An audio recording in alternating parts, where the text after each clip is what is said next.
오늘 주제를 나무의 일생, 인생의 지혜 이렇게 잡았는데요. 사실 제가 식물처럼 살기라는 책을 쓰게 된 계기가 굉장히 우연이에요. 그러니까 2000년 여름에 그냥 여름 밤에 운전을 하고 지나가고 있는데 갑자기 그 길에 가로수들이 눈에 확 들어왔어요. 근데 그때 제가 왜 그렇게 많이 울적하고 그랬는지 모르겠는데, 그래서 뭐 좀 기운이 빠지고 힘들고 막 한참 그러고 있었거든요. 근데 그 길가의 나무를 보고서 한 생각이 뭐냐면, 나는 걸어 다닐 수도 있고 뛰어 다닐 수도 있고 움직일 수도 있고 뭐 다 할 수 있는데, 저 나무는 저기 길가에 꼼짝없이 저렇게 갇혀 있는데 근데 저렇게 잘 사네, 이런 생각을 했어요. 그러다가 또 산의 나무도 생각을 해봤거든요. 그래서 산의 나무들이 한 곳에서 그렇게 쭉 잘 사는 거예요. 그리고 또 얼핏 생각하니까 나무들은 굉장히 장수해요. 그러니까 보통 몇백 년을 살아버려요. 나무들이 몇천 년 사는 나무도 있고요. 그래서 이거 웬일이지? 그러면 내가 이렇게 기운 빠질 일이 없잖아. 뭔가 식물에는, 나무에는 굉장한 비밀이 있을 것 같아. 이런 생각을 한 거죠. 그래서 그 비밀이 뭐지? 처음에 생각한 건 뭐냐면, 아마 이렇게 아까도 우리 서 박사님 말씀하셨지만 하늘을 바라보고 있어서 그런 것 같아. 하늘을 늘 바라보면 거기서 뭔가 에너지를 얻고 힘을 얻고 태양으로부터 많은 걸 얻을 수 있을 것 같고, 또 하늘을 바라보니까 기운도 안 빠지고 자기 이상을 늘 실현할 것 같아. 이런 생각을 했었어요. 그 다음에 한 생각이 뭐냐면, 정말 자연에 잘 순응하는 게 나무잖아. 그래서 내가 이렇게 힘든 거는 내가 버둥거리고 하도 반항 잘하고 그래서 내가 아마 힘든 걸 거야. 제가 사실 이 책의 부제가 우리가 동물처럼 살지 말아야 할 11가지 이유인데요. 사실 제가 굉장히 동물적 인간이거든요. 마음에 안 들면 금방 떠나고, 또 화나면 얼른 화 부르륵 내고, 여기 우리 아들이 있지만 참 그거는 아들이 증명을 해줄 수 있어요. 그래서 굉장히 이제 저 뒤에 우리 딸도 왔는데요. 둘이 뭐 얄짤없이 증거해 줄 수 있어요. 엄마가 얼마나 동물적인 인간인지를. 그래서 그런데 그게 식물들은 그게 아니라 나 같지 않아서 정말 저렇게 잘 장수하고 오래 사는 것 같아 라는 생각을 한 게 바로 이 책의 모티브인데요.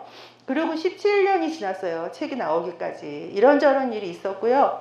또 써야지 생각했는데 이게 막상 이렇게 금방 안 되더라고요. 기회가 안 돼요. 그래서 작년 6월 23일에 이 책이 1세가 나왔고, 너무나 감사하게도 지금 우리 유경서원에서 또 많이 밀어주시고 많은 분들이 사랑해 주셔서 3세가 나와 있습니다. 중요합니다. 저희가 밀면 1세에서 3세로 갑니다. 네, 그래서 먼저 노래를 한 곡 들어보시고요. 그래서 이제 저희가요, 제가 이거 고르면서 어린이들이 부른 것도 있는데 일부러 지금 좀 그러니까 노년층들이 부르신 걸 골랐어요. 근데 정말 저도 옛날에 가을이 되고 저렇게 빨갛게 단풍이 들면 좋아라 하면서 몇 개 따서 이제 책에 꽂고 그랬는데, 그러다가 조금 지나면 왜 쓸쓸해지죠. 저렇게 빨개지고 또 떨어지고 낙엽으로 뒹굴고. 그래서 우리가 가을이 되면 정말 쓸쓸해진다. 부르는 낙엽을 보면 마음이 외롭다. 이런 이야기를 하고. 그런데 제가 이 식물을 공부하고 식물처럼 살기를 쓰면서 그 생각이 확 달라졌죠. 이게 아니었네. 보니까는 저 빨간 낙엽은 정말 그 화려한 은퇴하는 여가수의 드레스 같은 거죠. 낙엽은 저 빨간 이파리는 평생을 할 일을 다 했어요. 새순이 나서 그 잎을 키웠고, 그리고 그 잎으로 많은 그런 광합성을 하고 영양분을 저장해서 꽃을 피웠고요. 또 열심히 광합성하고 노력하고 수분도 증발시키고 또 여러 가지를 하면서 여름을 지나서 열매를 맺고 그 안에 씨앗을 만든 게 저 이파리들이에요. 굉장한 거예요. 그래서 말하자면 은퇴하는, 퇴역하는 장군님 같은 거예요.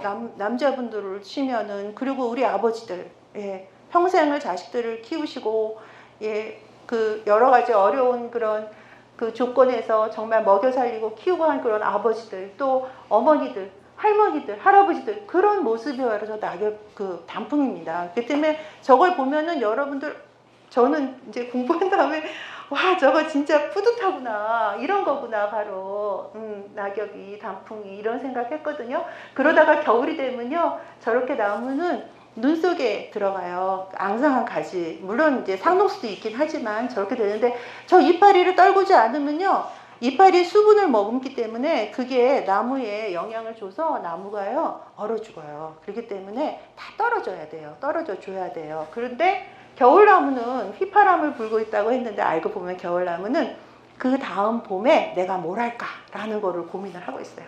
그 다음 세대, 넥스트 제너레이션을 내가 어떻게 키울까 하는 그런 연구와 궁리와 계획과 이런 거 하느라고 겨울나무는 사실상 무지 바쁘죠. 눈 속에서. 네, 그래서 제가 오늘은 이제 나무의 일생을 말씀을 드리려고 그러는데요. 이건 석류 안에 씨앗들이 많잖아요. 씨앗부터 시작을 해야 되잖아요. 자, 이렇게 열매를 만들었고요. 열매 안에 씨앗이 들어있는데 저 씨앗에는요 엄청난 영양분이 들어있어요. 그러니까 씨앗들이요 여러분 땅속에서요 몇 달, 몇 년, 몇백 년, 심지어는 몇 천 년을 있을 수 있어요. 땅속에서 버텨요. 안 죽고 씨앗이.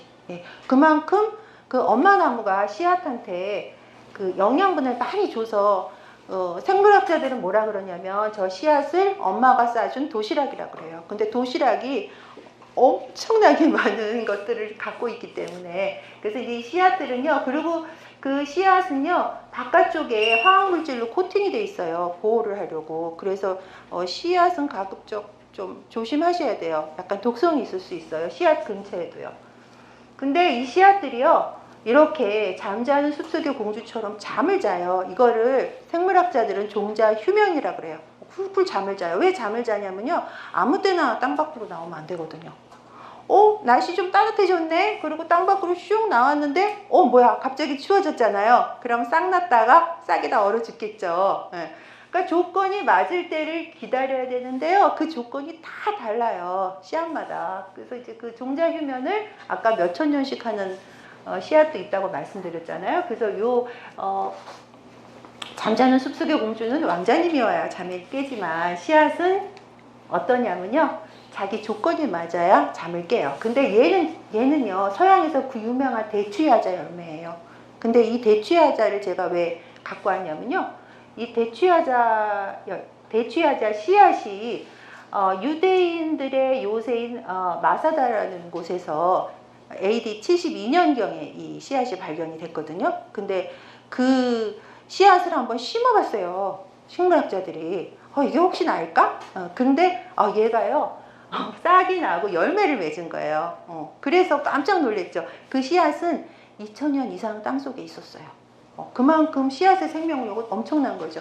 그래서 제가 학생들한테 이야기할 땐 이 얘기를 많이 하는데요. 우리가 씨앗을 갖고 있다는 건 우리 꿈이고 우리의 어떤 생각이고 그런 거잖아요. 우리의 이상, 우리가 앞으로 일궈 나가야 될 것들. 근데 그게 금방 싹이 안 튼다고 절대로 실망하실 필요가 없는 거죠. 이게 조건이 맞아야 되는데요. 그 조건에 따라서 어떤 씨앗은 몇 년, 어떤 씨앗은 몇 달, 어떤 씨앗은 몇백 년씩 또 땅속에 있어야 되는 경우가 있거든요. 그래서 이 씨앗들은요. 저렇게 화살 같은 거죠. 쏜 화살 같은 거죠. 팡 하고 한번 싹을 틔우면 다시 되돌아갈 수가 없기 때문에 굉장히 신중해요. 그래서 여러분들도 또 요즘엔 어른들도 이모작 삼모작 하시잖아요. 그러니까 내가 갖고 있는 이 꿈과 이상을 언제 싹 틔울 수 있을까 굉장히 조심하셔야 되는데 자 이게 빠바바방 하고 나팔이 부러져야지 나오죠. 이게 신호예요. 근데 신호는 제각각 달라요. 사막에서는요 비가 엄청 많이 와야 돼요. 비가 엄청 많이 오면 그때서야 이제 사막에 사는 식물들은 이때가 싹이 나야 되는구나 하고 나오고요. 그 다음에 불이 나서 이 불의 화기가 갖고 있는 어떤 이러한 열들이 씨앗의 잠을 깨워주기도 해요. 근데 이제 한번 불이 나서 싹 타면은요, 사실 그 이미 있던 식물들한테는 안 좋지만 땅속에 있는 씨앗한테는 되게 좋은 조건이에요. 경쟁자가 없죠. 그리고 싹 타버렸으니까 양분이 많단 말이에요, 땅에. 또는 이렇게 타고난 나무에서 어떤 이런 탄소라든가 이런 화학물질을 낼 때 그때가 이게 좋은 기회야 하고 싹이 나오기도 하는데요. 근데 보세요. 역시 제일 큰 거는 햇빛이죠. 햇님이 나와야죠. 근데 상추 같은 이제 상추 씨앗은요. 특히 가을에 심기운 씨앗들은 겨울을 지나기 때문에 일조량이 얼마인가가 진짜 중요하고요. 상추 같은 애들은 지하 180cm에서 그 햇빛의 양을 감지를 해요. 더 중요한 건 뭐냐면요. 이 햇빛이 곧장 자기한테 쏘아지는 햇빛이냐 아니면 이렇게 다른 식물의 이파리를 거쳐서 나한테 오는 건가를 그걸 알아채요. 얘들이. 그래서 다른 식물들이 반사해주는 그 햇빛을 받으면요. 자기한테 불리하거든요. 그래갖고 싹이 나봤자 어때요? 다른 방해꾼들한테 밀려서 자라지를 못하고 죽어버리기 때문에 굉장히 근데 피토크롬이라는 그런 성분이 있는데요. 그걸 갖고 일조량을 확인을 하고요. 굉장히 따뜻한 날들이 오래 지속돼야 얘들이 밖으로 나옵니다. 그래서 우리가 어떤 사업을 시작하시거나 또 내가 꿈을 펼치거나 어떤 일을 계획하거나 할 때 이렇게 씨앗처럼 참 신중하셔야 되고요. 온갖 정보를 다 우리가 수집을 해야 되는 거죠. 왜냐하면 한번 나와서 한번 이거 괜찮네? 시작했는데 폭망해버리면, 그죠? 안 되잖아요. 네. 자, 이렇게 해서 드디어, 싹이 났고요. 얘들이 이렇게 올망졸망 예쁘게 자라고 있습니다. 근데 대부분은요, 엄마 나무 밑에서 자라기가 쉬워요. 그렇죠? 도토리. 그 밑에 떨어지죠. 그죠? 밤나무. 그 밑에 밤이 떨어지죠. 그러니까 대체로 웬만하면 엄마 나무 밑에서 자라기가 쉽거든요. 근데 이제 엄마 나무 밑에서 자라면 어떤 일들이 벌어지냐면요. 저렇게 엄마 나무들이, 그러니까 숲의 나무들 되게 많잖아요. 빽빽하게 둘러싸가지고요. 얘들이 도대체 햇빛을 받을 수가 없어요. 애기 나무들이. 그러니까 햇빛을 어느 정도 받냐면요. 겨우 3%를 받아요. 3%를 받으면은, 겨우 목숨만 부지하는 거죠. 목숨 부지할 정도의 광합성밖에 못하는 거예요. 그래서 엄마 근처에 있다는 게 꼭 좋은 게 아닌 거죠. 왜? 큰 나무 그늘이 어쩌고저쩌고 하는 말이 있지 않습니까? 그래서 나중에 보실 건데 식물들은요 진짜 자기 애기들을요 멀리 보내려고 그래요. 최대한 멀리 보내려고 그래요. 굉장히 많이 애를 써요.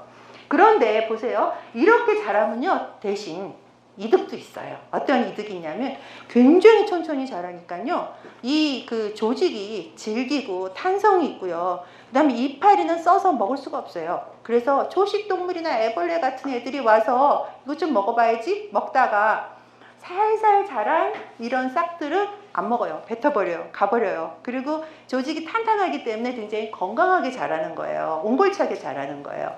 그래서 우리가 꿈이 있는데 내가 하고 싶은 게 있는데 빨리 안 된다? 난 왜 쑥쑥 안 크지? 하고 실망하실 필요가 하나도 없어요. 천천히 다져가는 그런 과정이요. 굉장히 나를 건강하게 하고 또 어떤 그 적의 침입이나 위험이나 어려움으로부터 나를 지켜주거든요. 그래서 그런데 이제 엄마 나무가 쓰러졌어요. 자, 여기 햇빛이 막 펑펑 들어오죠. 야, 이때부터 이 애기 나무들은 막 펑펑 자라요. 쑥쑥 자라요. 신나게 자랍니다. 신나게 자라는데 이렇게 자라면은 이렇게 해서 나무가요. 한 150년 자라면 안정적이 된다 그래요. 근데 사실 나무들이요. 우리가 볼 땐 꿋꿋해 보이지만 굉장히 많은 적들이 있거든요. 그렇기 때문에 150년 동안 튼튼하게 자라려면 얼마나 많은 어려움과 위험이 있겠습니까? 근데 여하튼 이렇게 쑥쑥 자랍니다. 이렇게 쑥쑥 자라면요. 어떤 일들이 벌어진다 보세요. 예, 이런 애들이 와서 이렇게 괴롭히고요. 그 다음에 얘가 갉아먹고요. 저 위에 있는 거는 기생식물이에요. 식물도 왜 기생식물이잖아요. 와 신난다 하고 기생식물들이 와서 덩굴치고 빨아먹어요. 쪽쪽 빨아먹어요. 그게 뭡니까? 여러분 우리 왜 그 사업도 한참 발전할 때 힘들죠. 네, 그때 아주 뭔가 막 확장하고 막 잘 돼가는 것 같은데 그때 사기꾼이 많이 붙습니다. 그리고 청년들도 어떻습니까? 청소년기에, 그죠? 청소년기에 나쁜 친구도 사귀고 유혹도 많고 그런 거죠. 그래서 갑자기 쑥 클 때가 상당히 위험하고 조심해야 될 때죠. 그래서 자 이제 식물들이 얼마나 똑똑한지 한번 보실게요. 자 이런 상황에서 자기를 방어해야 되는데 동물들은 휘리릭 도망가면 되잖아요. 근데 못 움직이잖아요. 거기 있어야 되잖아요. 그죠? 그리고 와서 막 이런 사슴 같은 애들이 막 들이받고, 그죠? 애벌레 뭐 갉아먹고 많이 난리도 아닙니다. 사람도 막 도끼로 치죠.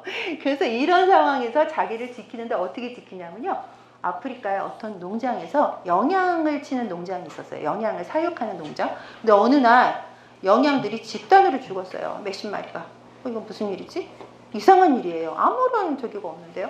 그래서 얘들을 배를 갈라봤어요. 결국은 무슨 일인지 알 수가 없어서. 병도 없었고요.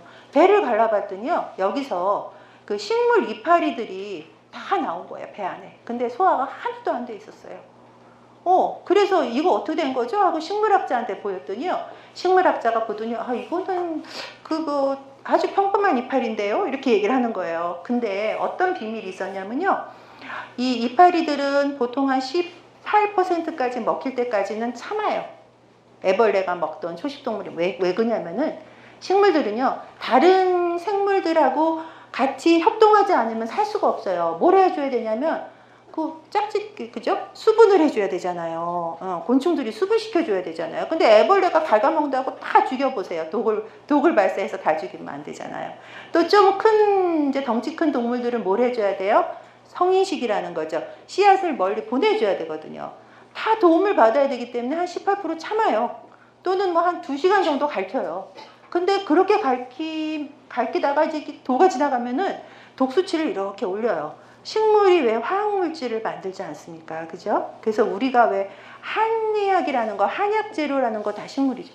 그죠? 그리고 우리도 음식을 먹을 때 뭐 어떤 식물은 뭐 간에 좋고, 뭐 어떤 과일은 또 뭐 신장에 좋고, 어떤 건 위에 좋고, 뭐 이렇게 찾아 먹잖아요. 그렇기 때문에 그렇게 독수치를 안 올리는데요. 여기는 지금 울타리가 쳐진대요. 얘들이 계속 먹는 거예요. 그러니까 독수치를 올렸다 내렸다 올렸다 내렸다를 해야 되는데 그럴 사이가 없는 거예요. 그러니까 독이 늘 최고조로 이제 쫙 독이 올라가 있는 거죠. 그러니까 얘들은 그걸 먹고 그냥 죽은 거죠. 그렇게 식물이 자기를 방어한다는 걸 알게 됐어요. 그래서 이렇게 이제 도망가죠. 무서워서. 갈대 같은 경우는요. 자기를 어떻게 방어하냐면 갈대는 속이 비었잖아요.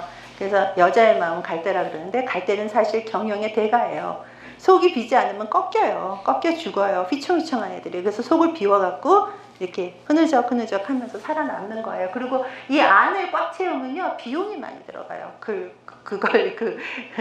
유지하는데, 그죠? 그래서 경영하시는 분들은 갈대를 좀 눈여겨보실 필요가 있는데요.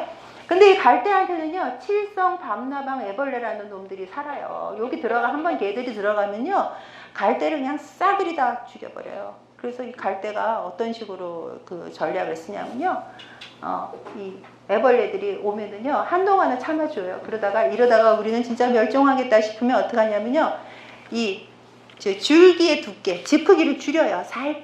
살짝 줄이면 어떻게 하냐면요, 그 안에 들어온 칠성 밤나방 애벌레들이 얘네들이 압사해서 죽어요. 그 안에서 어떻게 뭐 알을 까고 할 수가 없어요. 네, 그래 죽습니다. 근데 이제 원래 자연이라는 게 재밌죠. 그럼 걔네들도 생각이 있잖아요. 칠성 밤나방 애벌레들도. 그래서 그 다음에는요, 몸 크기를 싹 줄여요. 다이어트예요. 싹 줄여요. 싹 줄이면 한 2, 3년 지나서 얘들이 몸을 줄이면요, 그때는 갈대가 어떻게 하냐면 다시 자기 크기로 돌아가요. 줄기가. 이런 식으로 자기도 이제 생존을 하는 거죠. 네. 또요, 이 애벌레들이 갉아먹잖아요. 그러면 더글로스 전나무 같은 것들은요, 어떻게 하냐면요, 사각 먹으면요, 뭘 아냐면, 지금 계절이 무슨 계절이지? 지금 일조량이 얼만큼이지? 얘네들이 먹는 거 보니까 얘는 암컷인지 수컷인지, 나이는 얼마나 됐는지 감별을 해요. 그리고 딱 천적을 불러요. 천적을 어떻게 부르냐면 향을 내요. 그 화학물질을 발사를 해요. 그러면 천적이 그 향을 맡고 딱 요 애벌레의 천적이 뿅 날라오죠. 주로 말벌 같은 애들이 날라와요. 말벌이 와서 요 등에다가 알을 낳아요. 그러면 어떻게 되겠어요? 그 애기들이 아작아작 먹으면서 자라기 때문에 얘네들은 싹 다 끝나는 거예요. 그래서 이런 식으로 지상전을 엄청 잘해요. 지하전도 잘해요.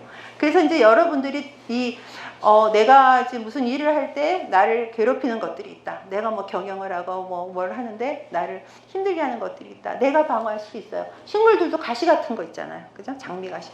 내가 할 수도 있지만은 지원군을 부르는 방법도 있어요. 그러니까 이거는 이제 식물들 웬만하면 잘 안 그러는데요. 정죽게 쓸 때는 이렇게 해요.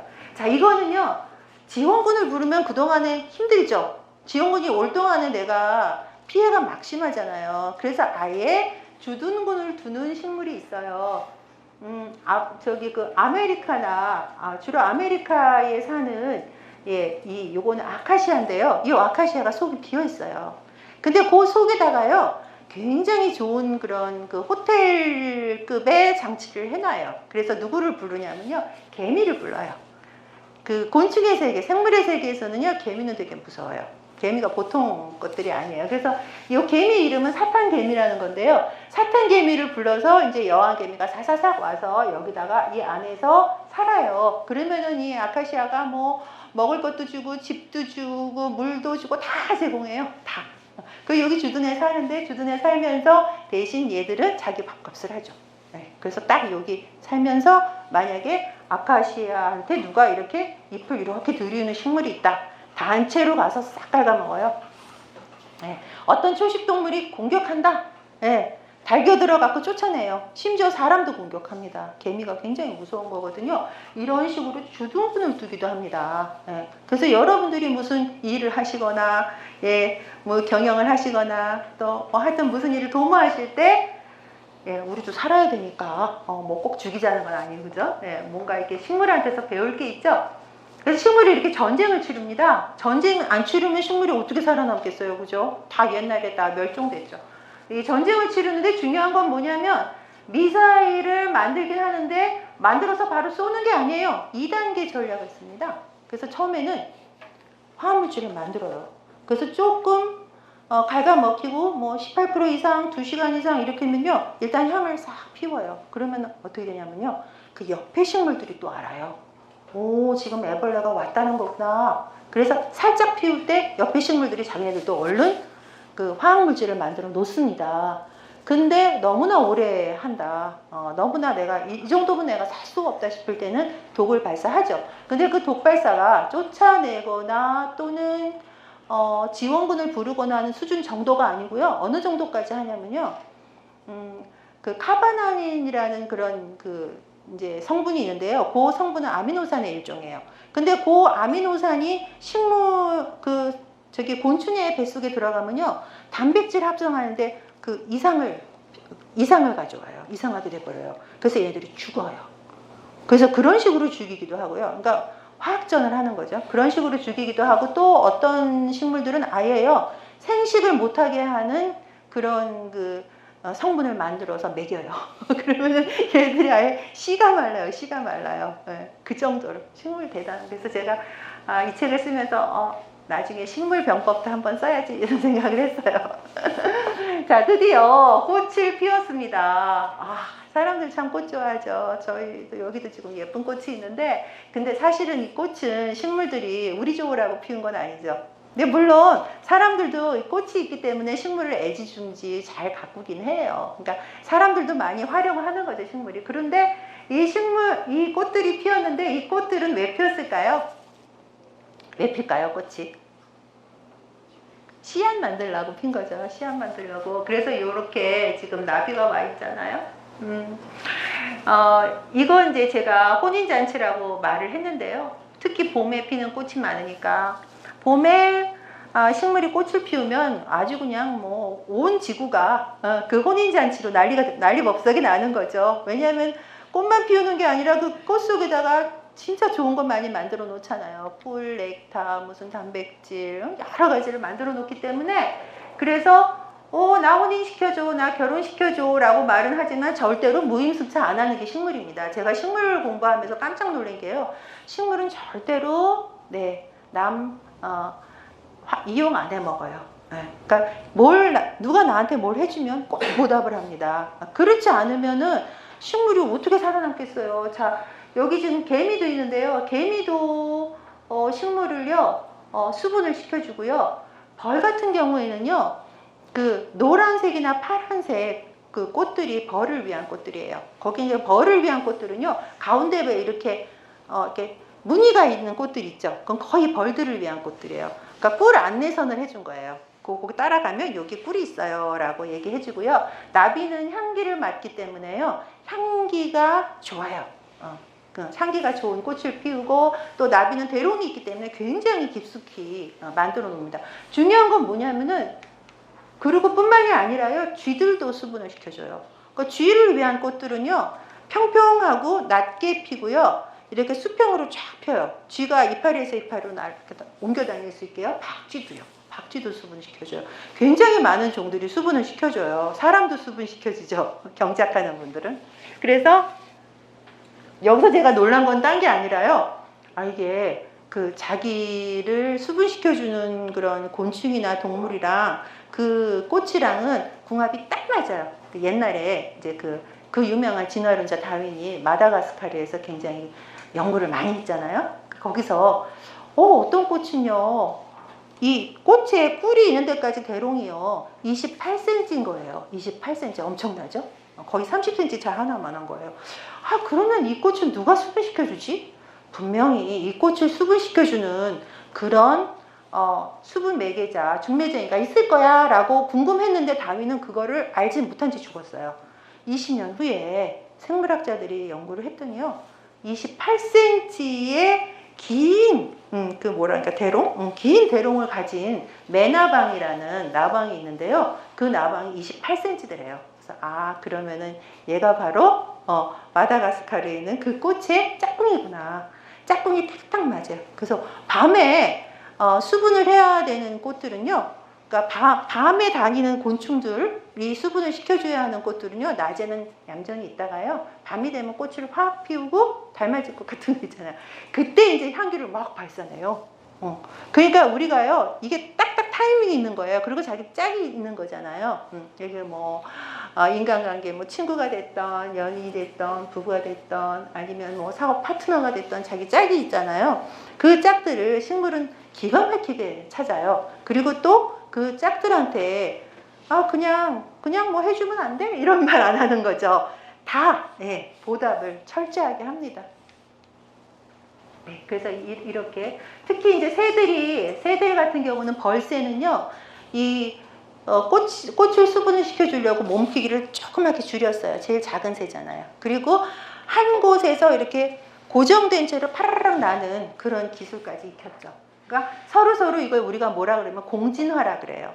서로 같이 이제 윈윈 하는 거죠. 이건 뭐냐면 좀 특별한 건데요. 이게 지금 스콜리드 말벌이라는 건데요. 이 스콜리드 말벌은요, 이건 지금 스콜리드 말벌의 요게 암컷처럼 생긴 꽃이에요. 오프리스는 안초예요. 오프리스는 안초인데 얘는요, 딱 스콜리드 말벌만 수분을 시켜줘요. 근데 웬만하면 잘 안 오니까 어떤 짓을 하냐면 그 스콜리드 말벌의 암컷 모양을 하고 있는 거예요.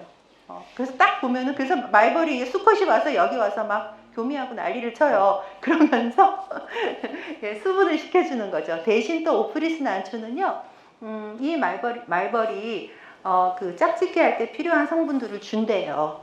주고. 근데 이제 이런 식으로 난초들은 말하자면 지금 우리식으로 말하면 일부일처제예요. 그래서 이 난초들이, 이런 난초들이 1만 종이나 된다고 합니다. 저도 깜짝 놀랐어요. 네. 자, 이렇게 해가지고, 어느 정도 크잖아요. 어느 정도 커서 좀 150년, 뭐 몇십 년 이렇게 커서 좀 괜찮은 나무가 되면요, 이제 나무들은요, 다른 생명들하고 많은 걸 나눠줘요.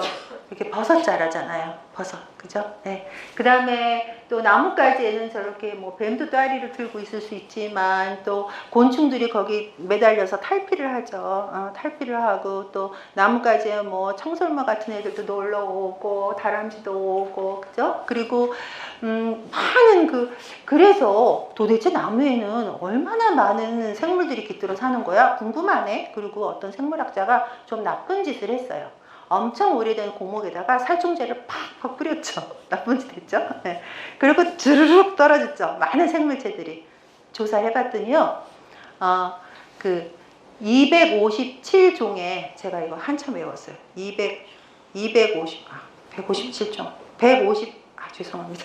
257종의 2041개 개체가 거기 살았대요. 2041개 개체가요. 무시무시하죠. 그렇게 나무들은 많은 생명체들을 보듬어 안고 있는 거죠.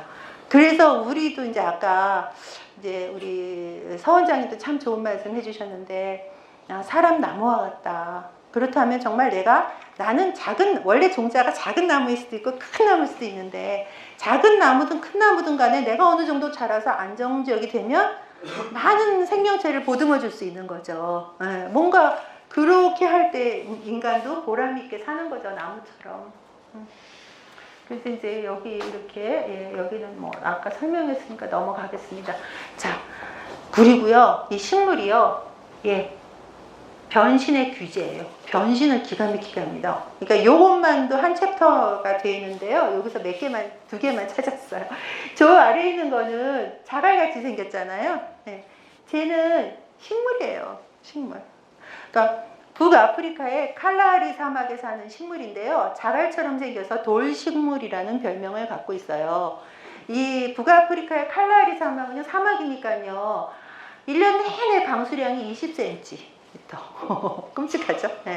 그리고 섭씨 45도까지 올라가요.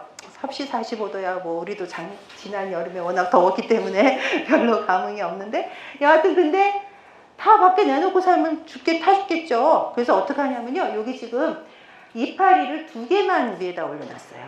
나머지는 땅 밑에 다 넣어놨어요. 다른 이파리, 줄기, 뿌리 이건 다 땅 밑에 있고요. 이파리 2개만 올라와 있는데요. 이게 지금 이렇게 색깔이 있어 잘 모르시겠는데, 얘가 알고 보면 투명해요. 그래서 이 투명한 이파리들이 햇빛을 투과시켜서 광합성을 하죠. 그러니까 더운 데서 왜 우리가 여름에 더우면 그 바닷가에 가서 왜 눈만 빼꼼히 내놓고 있잖아요. 딱 그런 거죠. 그런 식으로 변신을 합니다. 그리고 굉장히 또 그 외에도 엄청난 변신들이 있고요. 이 옥수수는요, 바바라 맥클린 톡이라는 이제 그 여성 과학자가 이 연구를 했는데요. 우리가 흔히 보는 알록달록 옥수수죠. 요거 우리 좋아하잖아요, 알록달록 옥수수. 근데 요게 뭐냐면, 식물이 스트레스 많이 받아가지고 어느 날 갑자기 나 이렇게 살면 죽겠는데 하면서 자기 스스로 그 DNA 배열, DNA 조합을 확 변화를 시켜갖고 어느 날 지가 갑자기 변종을 만든 거예요. 사람 만든 게 아니에요. 그러니까 우리는 생명공학이 발달하고 또 뭐 유전자를 어쩌고 하려면은 굉장히 많은 연구를 해야 되잖아요. 줄기세포가 어쩌고 저쩌고. 근데 얘들은요, 이거 아닌데 나 변종 만들래? 어느 한순간 변종을 만들 수 있는 대단한 힘을 갖고 있어요. 그러니까 식물이 움직일 수 없다는 게 굉장히 불리하잖아요. 단점이잖아요. 근데 그 단점을 식물은 이렇게 극복하고 대단하게 살아요. 우리도 이렇게 필요할 때 빨리 변신하고 빨리 이제 인생의 어떤 시프트 키를 누르고 이럴 수 있다면 정말 좋겠죠.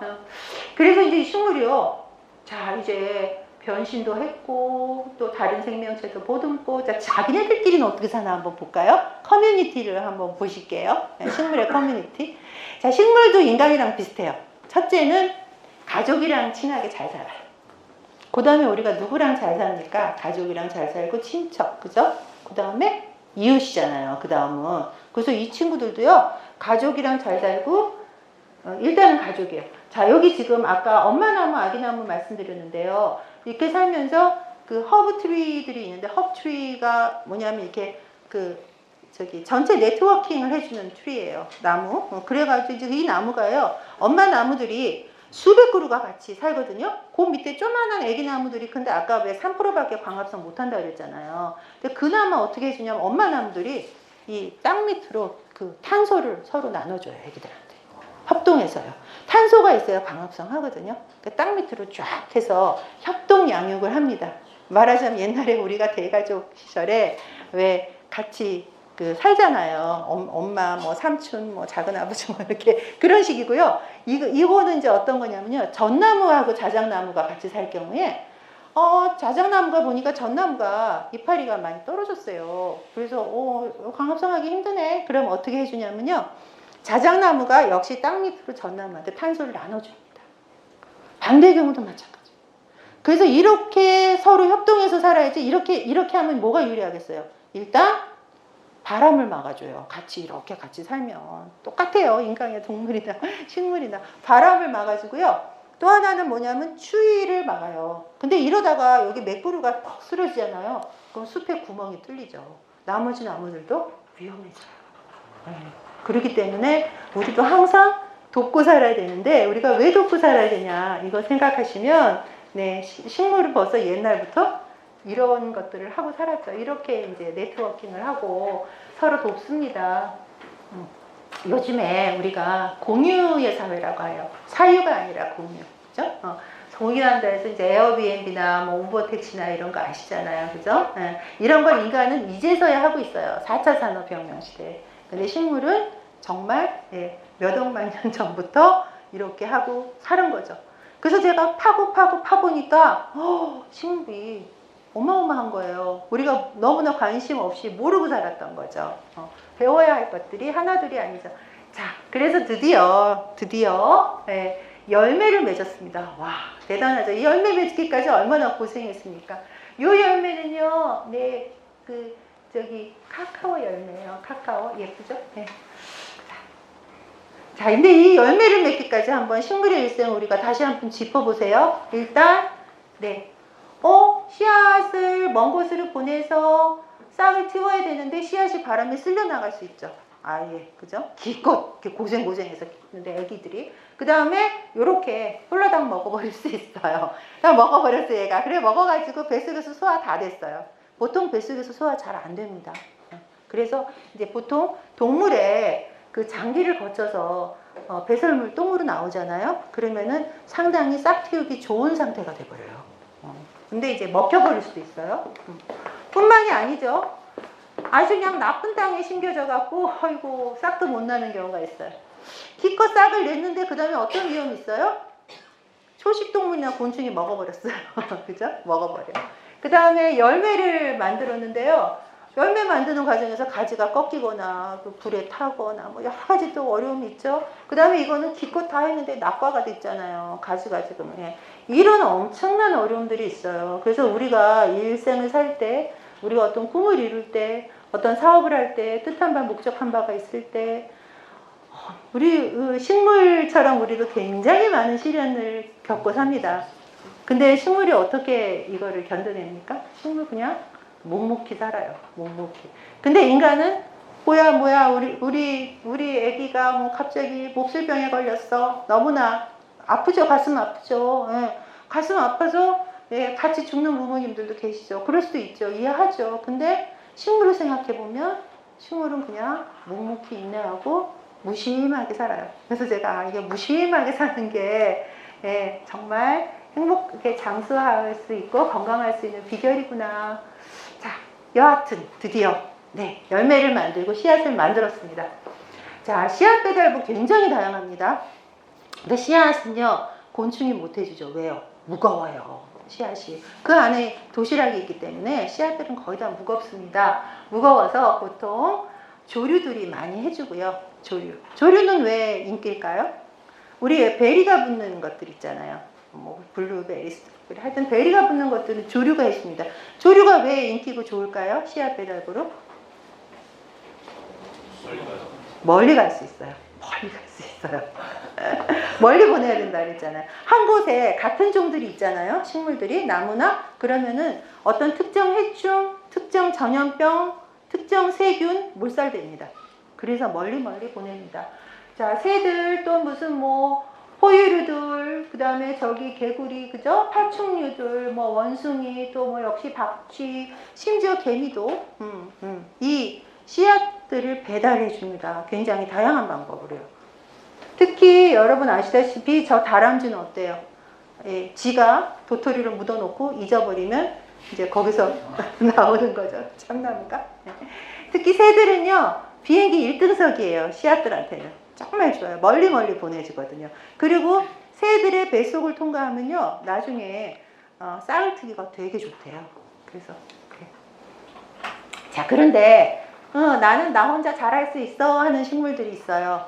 저거 요즘에 왜 단풍들이 빨갛게 물들잖아요. 자세히 가서 보세요. 보시면은요, 저 단풍의 열매는요, 이렇게 그 글라이더처럼 빙빙빙빙 도는 그런 그 이파리들이 옆에 붙어 있어요.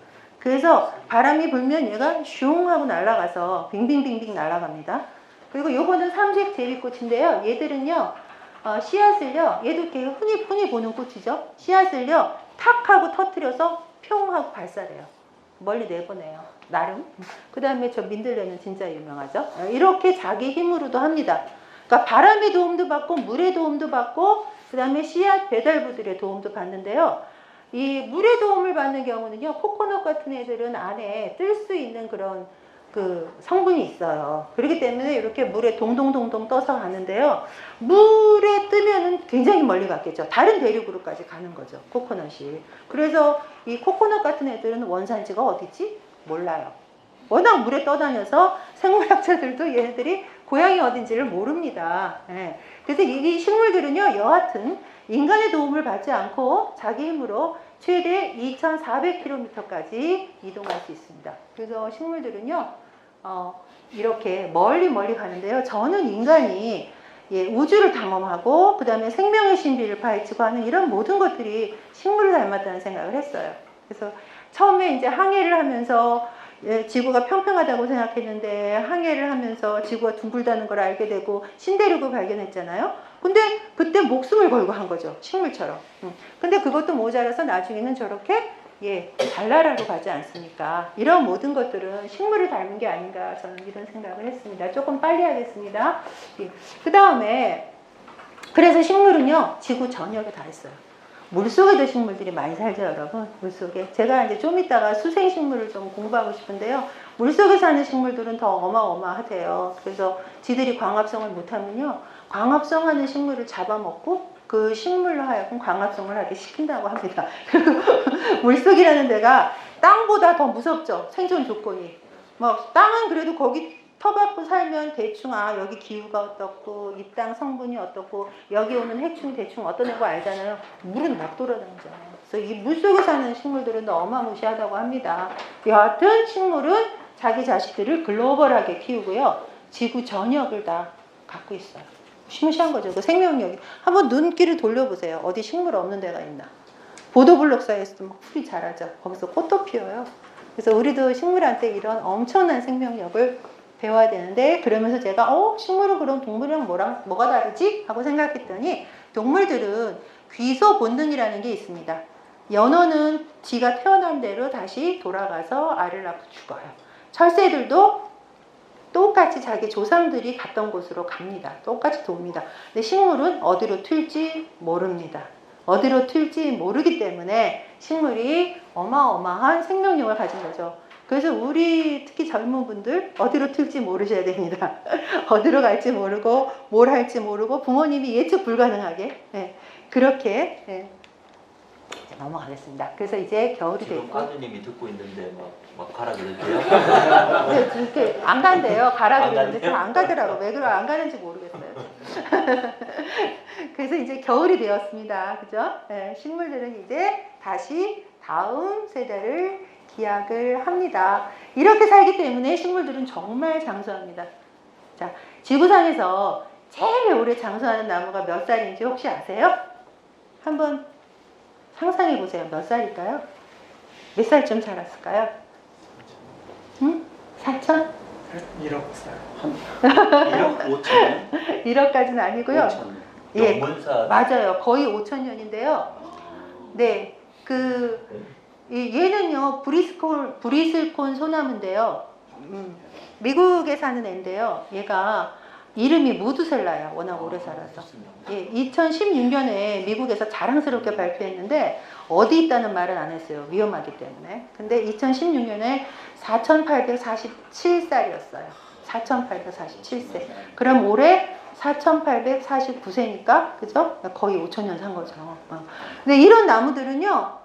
저렇게 이파리가 없어서 살아요. 어떻게 사는지 모르겠는데 특히 나무는요. 새로운 세대가 바깥에 있어요. 그러니까 안에 있는 세대는 9세대고요. 그러다 보니까 속이 비기도 해요. 속이 비면 더 오래 잘 산대요. 그리고 어떤 때는 불이 나서 속을 태워주면 더 팔팔하게 잘 산다 그러더라고요. 그렇게 나무는 그래서 장수합니다. 그래서 나무를 보면 사실 좀 무섭죠. 경외스럽죠. 그리고 나무는요, 심지어 죽어서도 다른 생명들을 보듬어 줍니다.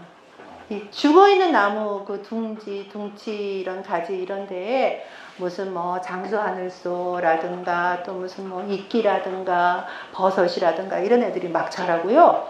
예, 그리고 또 시냇물도 이렇게 막아줘요. 죽은 나무가 턱 쓰러지면 시냇물을 막아주면서 시냇물의 온도를 유지해주면서 그 안에 예, 조그만 유충 애벌레 이런 애들을 또 키워줘요. 그래서 죽은 나무에 붙어 사는 생물이 얼마나 되나 이것도 조사한 식물학자들이 있는데요. 6천여 종이 거기서 살고 있다고 합니다. 지구상에 식물과 동물의 약 3분의 1이 죽은 나무에 기대어 산대요. 그러니까 엄청나죠? 예. 그래서 우리도 죽어도 이렇게 예, 우리가 죽어서도 이 땅을 살다가 가서도 예, 많은 사람들에게 유익을 줄 수 있는 어떤 희망과 행복을 줄 수 있는 나무와 같은 그런 존재가 되면 얼마나 좋을까. 자, 이제 거의 결론입니다. 네, 사람은 생각을 품은 식물이다라고 파블로 돌리베라는 학자가 인류의 역사라는 책에서 썼습니다. 근데 이 책이 유감스럽게도 한국어로 번역이 되지 않았습니다. 프랑스어로 되어 있습니다. 그래서 장미나무가 장미를 품고 사과나무가 사과를 품는 것처럼 인간도 생각을 품은 식물입니다. 우리가 어떤 생각을 하느냐에 따라서 우리는 열매를 맺고 우리 자신을 키워나갑니다. 생각 진짜 중요합니다. 긍정적인 생각, 그렇죠? 여러 가지. 네. 그래서 이렇게 씨앗을 우리가 키우고 이 작은 씨앗에서 우리는 큰 나무와 같은 존재가 됩니다. 사람은 의심할 것 없이 능력 있는 존재입니다. 그 능력은 씨앗의 능력입니다. 씨앗이 없으면 성경에도 그런 거 있잖아요. 그죠? 겨자씨 하나가 어쩌고저쩌고. 그래서 어떤 능력을 갖냐면 자신의 특성을 실현하고 자기 개성이죠. 캐릭터죠. 그러니까 사람은 다 자기 개성이 있어요. 아까 얘기했는데 장미나무한테 사과나무가 되려면 안 되는 거예요.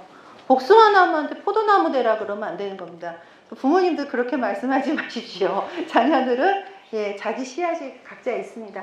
그래서 자신의 운명이 부르는 높이에 도달하기 위해서 그는 외적인 행동으로 내적인 행동에 전력을 기울이려는 욕구를 가집니다. 아까 이제 우리 서 박사님께서 모두에 말씀하셨는데, 그럼 나무가 어떻게 저렇게 사과를 저기다 매달고 있느냐? 그런 거죠. 이게 바로 왜 나무가 사과를 저 위에 매달고 있느냐에 대한 대답이 되겠죠. 그래서 대지에 박힌 뿌리가 초보적인 힘을 빨아올려서 특별한 노동으로 그것을 정성스럽게 가꾸는 인간은 천상의 나무입니다. 네, 그래서 인간은요 이렇게 작은 나무에서 큰 나무로 자라는데요. 근데 우리는 혼자 있는 것도 필요하고 여럿이 함께하는 것도 필요합니다. 혼자서 저렇게 사색하고 숙고하고 내가 언제 씨앗이 막 이렇게 싹을 틔워서 세상 밖으로 나가야지 이런 거 고민해야 되죠, 그죠? 그래서 우리는 혼자여야 하고 또 우리는 여럿이어야 합니다. 마치 나무가 공동체를 만들어서 수백 그루가 함께 살아남고 서로 돕고 하는 것처럼요. 두 가지 다 필요합니다. 네. 그래서 저가 이제 이 책 안에서 참 좋아하는 게 시애틀에 살던 인디언 추장의 편지입니다. 네. 그러니까 이 북아메리카에 살던 인디언들이 이제 쫓겨나게 될 때 땅을 팔라고 했거든요. 처음에는 니네가 살고 있는 땅을 우리한테 팔아 라고 했더니 시애틀 인디언 추장이 이런 편지를 대통령에게 보냅니다. 우리는 나무 껍질 속을 흐르는 수액을 우리 혈관에 흐르는 피로 압니다. 우리는 이 땅의 일부요, 이 땅은 우리의 일부입니다. 향긋한 꽃은 우리 누이고 곰, 사슴, 독수리 이 모든 것은 우리의 형제입니다.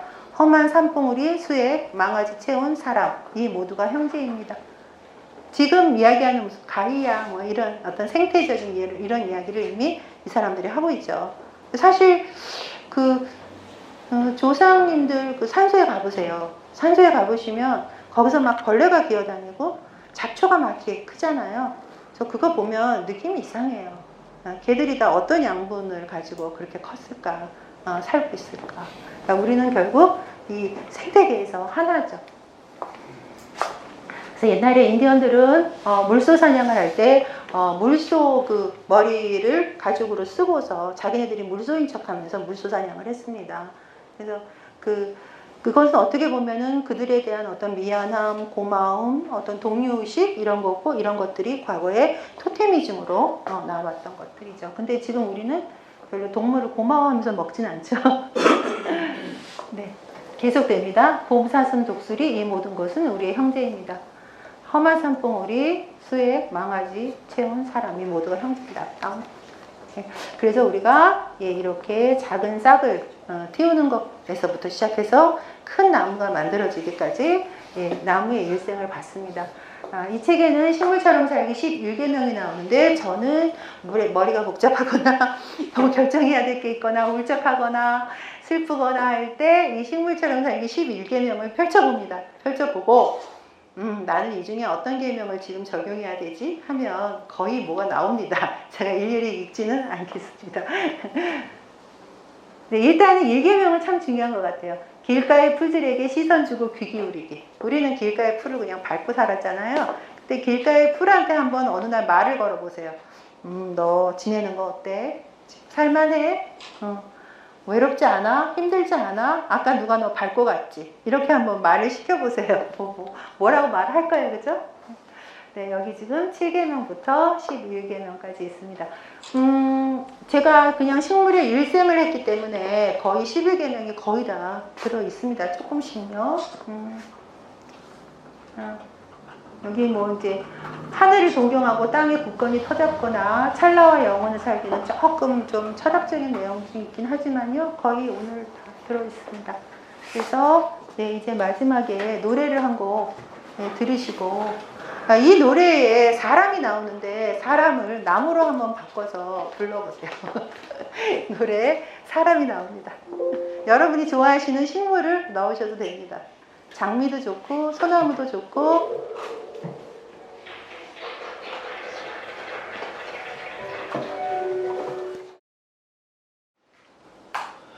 네, 감사합니다. 이렇게.